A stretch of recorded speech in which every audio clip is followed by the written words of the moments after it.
SEC Football Media Day rolls on here at the Dallas Omni. Day 3 is behind us. I'm Jenny Carlson. And first of all, a big thanks to my sponsor, Fowler Automotive, for bringing this coverage of SEC Media Day to you. Makes it possible for me to be here. So huge thanks to Fowler Auto, a great community partner, proud sponsor of OU Athletics. Go to fowlerauto.com.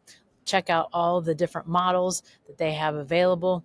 Go to them for your next car. You won't be sorry. FowlerAuto.com for all your automotive needs. Well, Wednesday here at SEC Media Day, I learned 3 things I want to share with you. First of all, Texas coach Steve Sarkisian thinks the Red River Rivalry is better than the Iron Bowl, better than the Apple Cup.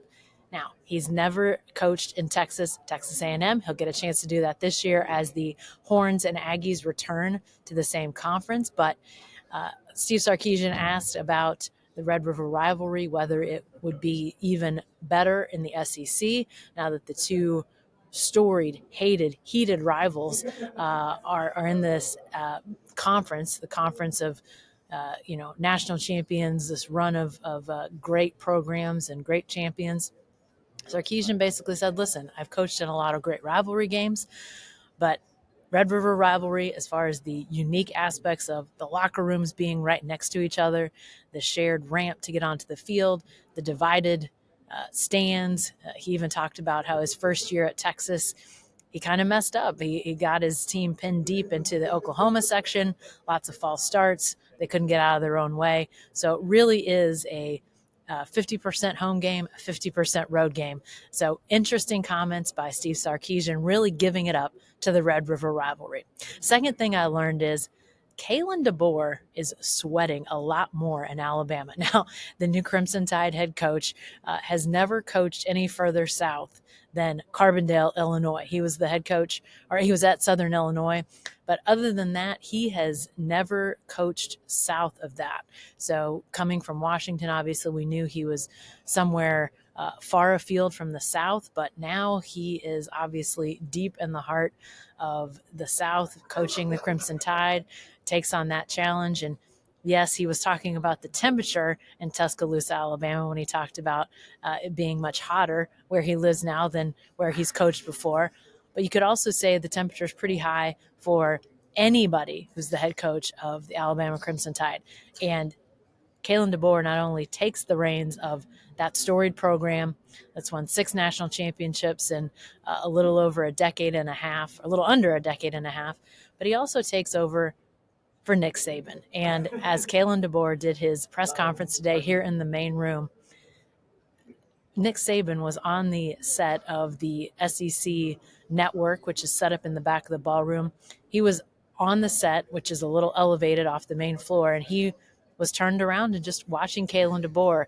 It was really an interesting moment, and I wonder if Kalen DeBoer kind of feels like that's a perpetual state of being, just having Nick Saban watching over what he does. So Kalen DeBoer, of all the interesting storylines that we've had here at SEC Media Day, by far the man who takes over for the winningest, most successful coach in college football history.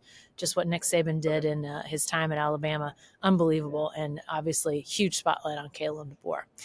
Last thing I learned today at SEC Media Day, running backs. Where have you gone in the SEC? We had 2.5 days of teams and players come through for SEC Media Day, and we finally got a running back, Montrell Johnson, the Florida running back representing the Gators, one of 3 players here in Dallas for the Gators. He was the first, and he'll be the last of the running backs at SEC Media Day. So running backs in this conference, I mean, this is a conference of, Derrick Henry. You look at around the NFL right now, some of the best running backs you'll find in all of the highest level of football come from the SEC. And yet, as teams have come here to Dallas, only one has brought a running back. I asked Montrell Johnson about that, and he said he thinks it's just a reflection of the offenses in the SEC really turning towards quarterback dominant, pass dominant types of offenses. Not that there aren't good running backs, but that it's just a different mindset in this league. I asked Montrell what that meant for him and for other running backs. And he said, you got to be multifaceted. You got to be able to block for the quarterbacks because they're dropping back and passing so much.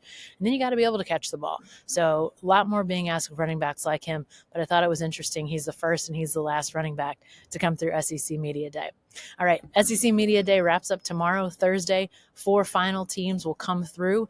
I'll have lots more coverage from here in Dallas. Again, big thanks to Fowler Auto for sponsoring my coverage of SEC Football Media Day. That's all the time I've got for now, but thanks for watching.